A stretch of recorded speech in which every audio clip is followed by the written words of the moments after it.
change the way we live. It's humanity's turn now to do what many, many species before us have done. There is a universal principle contained in every faith tradition. There is a wealth of wisdom across the planet in all the people. We all know the world is a mess. That's why we're here. We have to learn to live sustainably if we are to survive as a species. I am not an innocent bystander. I can't stand and say and point the finger at you and say it's your fault. We really should try and change the world because the world is in a global crisis. Physically, economically, socially, and ecologically, we have come to a stage of a tipping point. A planet that is infinitely richer than it has ever been, but where its people are infinitely more miserable. Information communication technologies have failed to make people happy. Our own body, this instrument of universal intelligence, tells us, move on. When we expand our awareness, we see so many positive options. We have to find the ways to join hands and work together. Unless we learn to melt the ice in the heart of man, man will have a hard time to change. Thinking is a transformative act. Consciousness and spirituality is the manifestation of the immune system of humanity. We're not claiming to be wise. We're saying that at least we have enough intelligence to recognize how vital it is to listen to the power of global wisdom and realize our survival as a people on this planet depends on that now.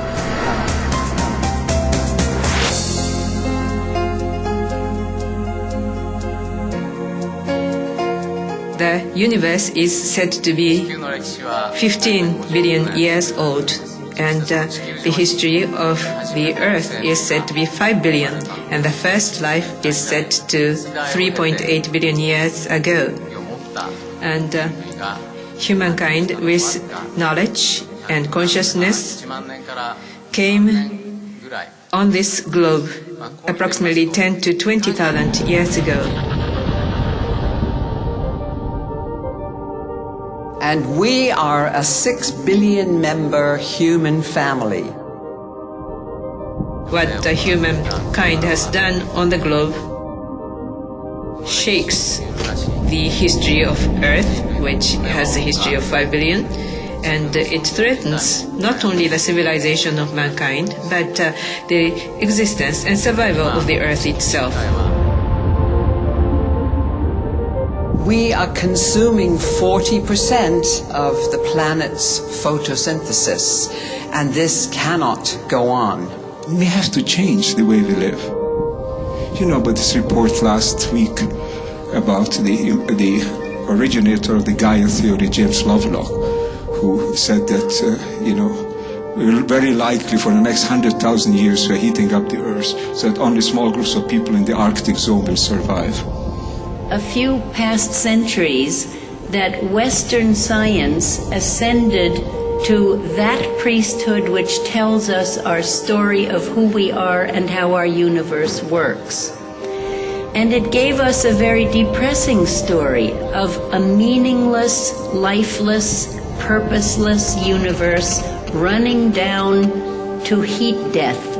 We talk now about memes. Those particles of meaning that cluster together, that shape our value systems. We are filled with meaning. We are in a meaning-loaded world when the winds of our time are blowing belief systems and thought forms and ideas that no longer serve the human race. We have now learned that it is very easy to melt the ice on the ground. All what we did is to live the way we do, and everything is melting. But then we have learned the very hardest ice to be melted is the one in the heart of man. There was a method by which to manage life, by which to communicate with each other, to connect to each other correctly, like cogwheels in a machine, where anyone who changed anything changed everything else with it. And in this way, we could understand that we were all interdependent. And when the ego broke out in us, in Babylon, people didn't know what to do. And they began to evolve egoistically and forgot the ancient wisdom of how to get along and be as a family. And today we can see the results of this terrible evolution. People are not content. In some area, quite a number of people have very miserable lives.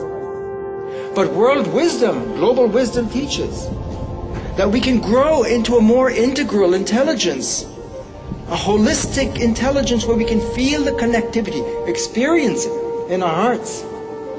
When I experience my connection with you, that I can't cut from you, that you are part of me, that I'm part of nature, in this unified space, I have to use my mind in a more higher integral intelligence. Then we become mature human beings.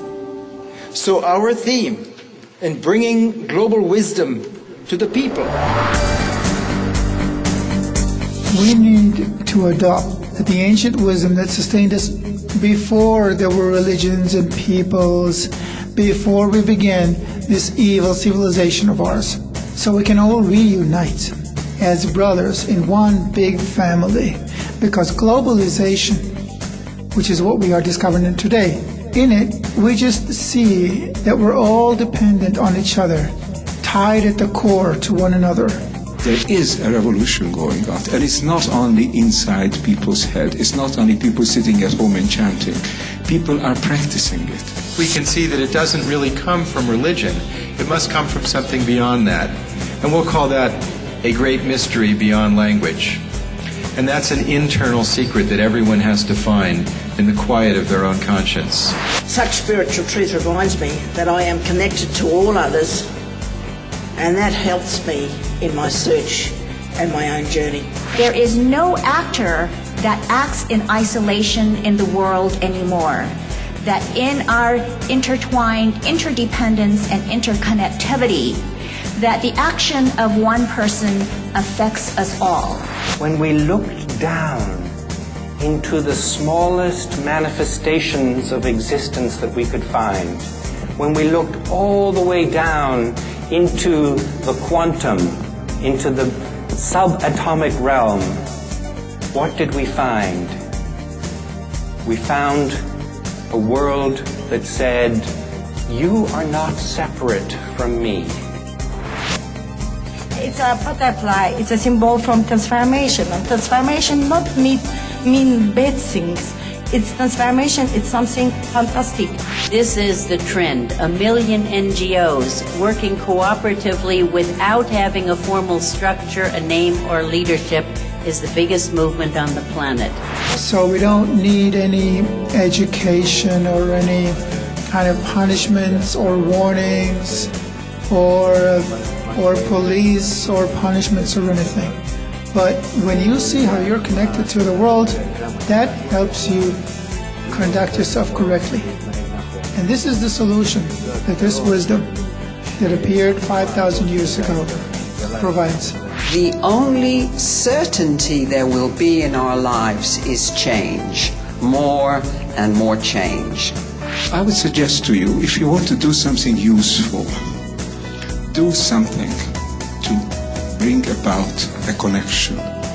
And when we tap that wisdom and open up and mature, we fall into compassion and care, and that this is vital for our sustainability on the planet in the 21st century. To become one human family and live together harmoniously, flourish with sacred earth.